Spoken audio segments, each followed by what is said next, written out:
कंवारी ननद। अंजलि की उम्र लगभग 30 साल हो चुकी थी। वो एक स्कूल में टीचर की जॉब करती थी। अंजलि के घर में उसकी माँ के अलावा उसका छोटा भाई और भाभी भी रहा करते थे। 30 साल की उम्र होने के बाद भी अंजलि की अब तक शादी नहीं हुई थी। इस बात को लेकर अंजलि की माँ रुक्मिणी देवी काफी परेशान रहा करती थी। माँ, मैं स्कूल जा रही हूँ, जरा मेरा टिफिन तो दे दीजिए। अब क्या पूरी जिंदगी मैं तुझे टिफिन बनाकर देती रहूंगी? अरे कुछ सोचा भी अपने बारे में या बस ऐसे ही? क्या माँ, सुबह सुबह फिर वही बातें लेकर बैठ गई। माँ गलत क्या कह रही है अंजलि दीदी, इतनी उम्र हो चुकी है आपकी, माँ कब तक आपकी सेवा करती रहेंगी? भाभी, मैंने माँ को कब कहा कि मेरी सेवा करो? वैसे भी अपना टिफिन मैं खुद तैयार कर लेती हूँ, बस टेबल से उठाकर देने को ही तो कहा था। वैसे अंजलि दीदी, देखा जाए तो टिफिन उठाकर देने की उम्र तो आपकी है। आपका अपना घर परिवार बच्चे होते तो ये जिम्मेदारी आज आप पूरी कर रही होती। एक बात मेरी समझ में नहीं आती, अगर मेरी शादी नहीं हुई तो इसमें मेरी क्या गलती है और तुम सब लोग मेरे पीछे क्यों पड़े रहते हो? अरे कुछ कहना क्या पीछे पड़े रहना होता है? अपने छोटे भाई को देख, तुझसे 3 साल छोटा है लेकिन 2 बच्चे खेल रहे हैं आंगन में। मुझे आप लोगों की कोई बात नहीं सुननी, जा रही हूँ मैं। और आप में से किसी को मेरा कोई काम करने की जरूरत नहीं है, मैं खुद संभाल लूंगी। इतना कहकर अंजलि वहां से चली जाती है। शाम को जब अंजलि अपने स्कूल से लौटकर घर वापस आती है तो उसने देखा कि पड़ोस वाली निर्मला चाची वहां पर बैठी हुई थी। क्या बात है अंजलि बिटिया, नौकरी करके वापस आ गई? जी चाची जी, कैसी हैं आप? मैं तो ठीक हूँ बेटा, तुम बताओ शादी के बारे में कुछ सोचा या नहीं? अरे रहने दीजिए ना, इससे तो शादी की बात करना ही बेकार है। कुछ भी कहो तो गुस्सा करती है, बात बात पर आंखें दिखाती है। माँ, आप ऐसा क्यों कह रही है? मैंने कब आप पर गुस्सा किया? अरे अंजलि बेटा, तुम्हारी माँ ठीक ही तो कहती है, 30 की होने आई हो, अब तुम्हें भी शादी वादी कर लेनी चाहिए। चाची जी, आप तो ऐसे कह रही हैं जैसे शादी करने से मैंने मना किया हो। रहने दीजिए निर्मला चाची, हमारी अंजलि दीदी को अभी तक उनकी पसंद का दूल्हा नहीं मिला ना, इसीलिए वो शादी नहीं कर रही। भाभी, ऐसी कोई बात नहीं है। अरे तो फिर क्या बात है? तुम्हारी माँ ने तुम्हारे लिए इतने रिश्ते ढूंढे लेकिन तुम्हें कोई पसंद ही नहीं आता। क्या है ना चाची जी, हमारी ननद रानी नौकरी जो करती है ऐसे ही थोड़ी ना किसी को पसंद कर लेंगी। अरे भाई, नौकरी का घमंड है तो बात अलग है, कोई और बात हो तो बताओ, कोई रास्ता निकाला जाए। नहीं चाची जी, कोई बात नहीं है, बस मुझे अभी तक अपनी पसंद का कोई मिला नहीं है।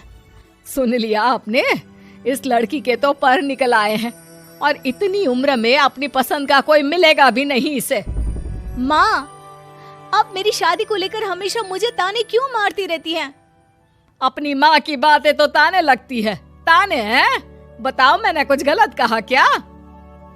देखो, ये सब छोड़ो, मेरी दूर की बुआ का बेटा है, उसकी अभी शादी नहीं हुई है, उम्र होगी कोई 34-35 साल। आप कहें तो बात आगे बढ़ाऊं? अरे हाँ, क्यों नहीं, ये भी कोई पूछने की बात है। अरे जल्दी से लड़के को यहाँ बुला लो। माँ, आप मुझसे पूछे बिना मेरी शादी की बात करने जा रही हैं और मेरी उम्र 30 भी पूरी नहीं हुई है। निर्मला चाची कह रही है कि वो लड़का 35 साल का है। अंजलि दीदी, आपको क्या लगता है इस उम्र में कोई फिल्म का हीरो आएगा आपके लिए? देखिए, अब पसंद और नापसंद की बात तो रहने दीजिए, पसंद करने की उम्र तो आपकी निकल चुकी, अब तो जो भी मिले उसी से शादी कर लीजिए, इसी में भलाई है। तेरी भाभी बिल्कुल ठीक कह रही है, अब जैसा रिश्ता मिले उसके लिए हाँ कर देना ताकि हम भी गंगा नहाए। ठीक है, चलिए मैं उस लड़के को कहती हूँ, वो कल ही अंजलि को देखने आ जाएगा। अगले दिन निर्मला चाची के दूर का रिश्तेदार अंजलि को देखने उसके घर आता है। उसका नाम था अजय। अंजलि जी, तो आप नौकरी करती हैं, वो भी स्कूल में? जी हाँ, मैं स्कूल में टीचर हूँ। हमारी बेटी बहुत होशियार है। अरे पढ़ने लिखने में इतनी होशियार है, इसीलिए तो इसकी नौकरी लगी है स्कूल में। हाँ ठीक है आंटी जी, जरा मुझे भी तो बात करने दीजिए आपकी बेटी से। जी पूछिए ना, क्या पूछना चाहते हैं? अंजलि मैडम, ये तो बताइए कि आपने अभी तक शादी क्यों नहीं की? बस ऐसे ही, कहीं कोई रिश्ता पसंद नहीं आया इसलिए। लेकिन क्या मैं आपसे पूछ सकती हूँ कि आपने शादी क्यों नहीं की? अंजलि, क्या कर रही हो तुम? लड़कियों को इस तरह की बातें नहीं शोभा देती। रहने दीजिए आंटी जी, आपकी बेटी काफ़ी पढ़ी लिखी है, मैं उनके सवाल का जवाब दे ही देता हूँ। वो क्या है ना, मुझे भी अभी तक अपनी पसंद की कोई लड़की नहीं मिली। अच्छा, कोई बात नहीं। वैसे आपकी तनख्वाह कितनी है? कितना कमा लेती है महीने का? जी यही कोई 25,000 महीने। बस 25,000? इतने से क्या होता है? इतने से तो आजकल घर भी नहीं चलता। आपके कहने का क्या मतलब है? अरे मैं तो ये सोच कर आया था कि नौकरी वाली लड़की है, आराम से 40,000 कमाती होगी। माफ कीजिएगा, आपका और मेरा रिश्ता नहीं हो सकता। जी कोई बात नहीं, मुझे भी आपके साथ शादी करने में कोई इंटरेस्ट नहीं है। अंजलि, किस तरह की बात कर रही हो? घर आए रिश्ते को ठुकरा रही हो तुम। दीदी, अब इस उम्र में आपको इतनी अकड़ नहीं दिखानी चाहिए। अच्छा खासा रिश्ता हाथ से निकल गया, कहीं ऐसा ना हो कि जिंदगी भर कुंवारी ही रह जाओ आप। कुछ दिन और ऐसे ही निकल जाते हैं और अंजलि की शादी कभी नहीं होती। अंजलि के परिवार वाले बिंदास उसे ताने मारते रहते हैं, लेकिन अंजलि एक बड़ी नौकरी की तैयारी करती है और उसमें सिलेक्ट होने के बाद अंजलि को एक बहुत बड़ी नौकरी मिल जाती है। अब तो दीदी के नखरे और भी ज्यादा बढ़ जाएंगे भाई, अब तो इतनी बड़ी नौकरी जो लगी है, अब इनकी शादी होने से रही। माँ, मुझे नौकरी के लिए दूसरे शहर जाना पड़ेगा। आप जानती हैं ये बहुत बड़ी जॉब है और इसमें पैसे भी बहुत ज्यादा मिलेंगे। अच्छा, कितने पैसे मिलेंगे बेटा? माँ, मुझे हर महीने 90,000 सैलरी मिलेगी। क्या? अरे वाह वाह, ये तो बहुत अच्छी बात है। लेकिन फायदा क्या?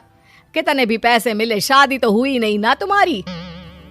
अंजलि नौकरी करने के लिए दूसरे शहर में चली जाती है और जब कुछ महीनों के बाद वो वापस घर आती है तो उसे अपने पति के साथ देखकर उसके घर वाले हैरान रह जाते हैं। अरे अंजलि, तूने शादी कर ली और हमें बताया तक नहीं। और दामाद जी करते क्या हैं? इतनी बड़ी कार है उनकी। माँ, मैं आपको सब कुछ बताना चाहती थी, लेकिन आप सबकी ताने सुनकर बहुत दुखी हो गई थी और इसलिए मैंने अपनी पसंद से शादी कर ली।